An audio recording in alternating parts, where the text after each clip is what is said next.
नमस्ते। इन दिनों तीव्र गति से सनातनियों की जड़ खोदी जा रही है। यह जानने की कोशिश की जा रही है कि आखिर धर्मशास्त्रों में, इतिहास में वर्णित कथाओं, कहानियों अथवा अन्य जानकारियों की सत्यता क्या है। किसने क्या लिखा है, क्यों लिखा है, जो लिखा गया है वह कितना सत्य है, कितना असत्य। वर्णन करने के भाव, उसके भावार्थ, उसकी वैज्ञानिक मान्यताओं को कसौटी पर कसा जा रहा है। हिंदू देवी देवताओं को लेकर सनातन धर्म से ही निकले पंथ के अनुयायी जो दलीलें दे रहे हैं, उन्हें एक नज़र में खारिज नहीं किया जा सकता। उनके तर्क भी अकाट्य जान पड़ते हैं। हो सकता है कि मेरी जैसी साधारण बुद्धि का व्यक्ति ऐसे तर्कों का, जिनमें भूत और भविष्य की कल्पनाओं को साकार रूप देने वालों को सातिर कहा जाता हो, उसका मेरे पास कोई जवाब नहीं हो और उस तर्क को मैं भी स्वीकार कर लेता हूँ। लेकिन हमारे देश में जो हालात इन दिनों बन रहे हैं और उसका जो असर पड़ोसी मुल्कों में देखने व सुनने को मिल रहा है, वह अच्छे संकेत नहीं देता। हिंदुस्तान में सिर्फ और सिर्फ हिंदू हिंदू, सनातनी सनातनी का शोर सुनाई दे रहा है। इन दिनों दूसरे धर्म और पंथ के लोग जैसे भाव प्रकट कर रहे हैं, उसका असर वैश्विक स्तर पर दिखने लगा है। ऐसे हालात में जब भारत का बुद्धिजीवी वर्ग थोड़ा चिंतित जान पड़ने लगा है, उस वक्त राष्ट्रीय स्वयंसेवक संघ प्रमुख श्री मोहन भागवत का बयान संकट की इस क्षण में अमृत की भूमिका अदा करता दिखाई देता है। श्री मोहन भागवत ने पुणे में मंदिर मस्जिद विवाद पर चिंता जाहिर करते हुए कहा है कि जो लोग राम मंदिर निर्माण के बाद ऐसे मुद्दे उठाकर हिंदुओं को नेता बन जाने की ख्वाहिश रखते हैं, उनके इस प्रयास को स्वीकार नहीं किया जा सकता। हो सकता है, मेरे मन की बात है कि उन्होंने उत्तर प्रदेश के मुख्यमंत्री योगी आदित्यनाथ की ओर इशारा किया हो, जिसमें उन्होंने लगभग 40-45 वर्ष पहले संभल में हुई एक हिंसक घटना का उल्लेख विधानसभा में जिस तरह से किया और जिस तरह से शोर शराबा हुआ, पूरे भारत में उस पर चर्चा हुई, उसकी तरफ संकेत रहा हो मोहन भागवत जी का। भागवत जी ने कहा है कि हमें यह दिखाने की आवश्यकता है कि हम एक साथ रहते हैं, सद्भावना के साथ रहते हैं। यदि हम विश्व को यह सद्भाव देना चाहते हैं तो हमें इसका एक मॉडल बनाने की जरूरत है। श्री मोहन भागवत ने कहा है कि राम मंदिर इसलिए बना क्योंकि वह आस्था से जुड़ा था।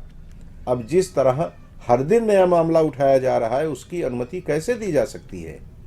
श्री मोहन भागवत का संकेत भारत के कई उन पूजा स्थलों को लेकर चल रहे विवाद, अदालत के निर्देश और न्यायाधीशों की टिप्पणी पर है, जिसके कारण देश का वातावरण विषाक्त होता जा रहा है। श्री भागवत ने कहा है कि हम लंबे समय से सद्भावना के साथ रहते आए हैं। बाहर से आए कुछ समूह अपने साथ कट्टरता लेकर आए हैं और वह चाहते हैं कि उनका पुराना शासन वापस आए, लेकिन देश अब संविधान से चलता है। अंग्रेजों ने राम और हिंदू आस्था को भांप लिया था। उन्होंने दोनों समुदायों में दरार पैदा कर दी। तब अलगाववाद की यह भावना अस्तित्व में आई और उसका परिणाम पाकिस्तान के रूप में सामने आया। हमें समझना होगा कि कैसे अपने अजमते आदम यानी स्वर्गवासी बुजुर्गों की धर्म परिवर्तन के लिए परिस्थिति जन्य मजबूरी का हवाला देते मुस्लिम बिरादरी के तमाम लोग अपने पूर्वजों की जातियों का इस्तेमाल अपने नाम के साथ करते दिखाई देने लगे हैं। मैं इशारा कर रहा हूं जौनपुर के उस गांव के उन मुसलमानों की तरफ जो अपने सरनेम में दूबे, चौबे, पांडे और सिंह लगाते फक्र महसूस करते दिखाई देते हैं। उत्तर भारत के अधिकांश हिस्सों में सनातन और मुस्लिम धर्म में यकीन करने वाले लोग अपना शजरा यानी वंश वृक्ष दिखाते और उस पर गर्व प्रकट करते सुनाई दिखाई देते हैं। हमें कई ऐसे परिवार अपने इर्द गिर्द ही दिखते हैं जहां मुस्लिम लड़की हिंदुओं के घर की रौनक बनी हुई है, तो वहीं हिंदू लड़की मुस्लिम परिवार के घर की शोभा बढ़ा रही है। जब खबर आती है कि कोई अरमान मलिक 2 हिंदू लड़कियों से विवाह कर प्रेम पूर्वक जीवन यापन कर रहा है, तो वहीं यह खबर भी आती है कि लखनऊ का तरुण गुप्ता सना और फिजा मंसूरी नामक 2 उच्च शिक्षित मुस्लिम लड़कियों के साथ विवाह कर आनंद के साथ जीवन बसर कर रहा है। हिंदू लड़की मुस्लिम परिवार में जाकर जहां 5 वक्त की नमाजी हो जाती है, वहीं सना और फिजा मंसूरी पूरी पाकीजगी के साथ मंत्रों का उच्चारण करती दिखती हैं। बहरहाल मोहन भागवत जी का कथन प्रणम्य है। उनके इस भाव का स्वागत किया जाना चाहिए। भूतकाल में जो कुछ हुआ उससे सबक लेते हुए वर्तमान को वर्तमान के आईने में निहारना होगा। भविष्य की कल्पना आवश्यक है, लेकिन उसको भयावह बताकर हम लोगों में भय पैदा कर आपस का प्रेम जितना खंडित करेंगे, भारत में नहीं बल्कि वैश्विक स्तर पर भी हम स्वयं को कमजोर, असहाय, मानसिक दरिद्र के रूप में स्थापित कर अपनी संतति का भविष्य बर्बाद कर डालेंगे, ऐसा मुझ जैसे अल्पबुद्धि को लगता है। भविष्य को लेकर सतर्क रहना आवश्यक है, लेकिन अत्यंत सतर्कता भी वैसे ही हानिप्रद है जैसे जरूरत से अधिक घी खा लेने से हम अबल से सबल नहीं बनते, बल्कि अजीर्ण की संभावना बढ़ जाती है।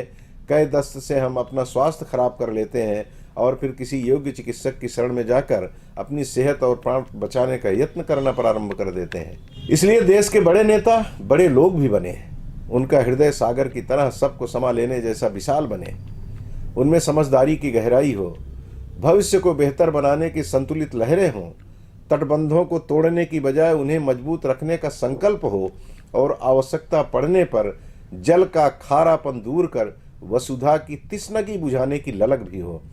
जय हिंद, जय भारत।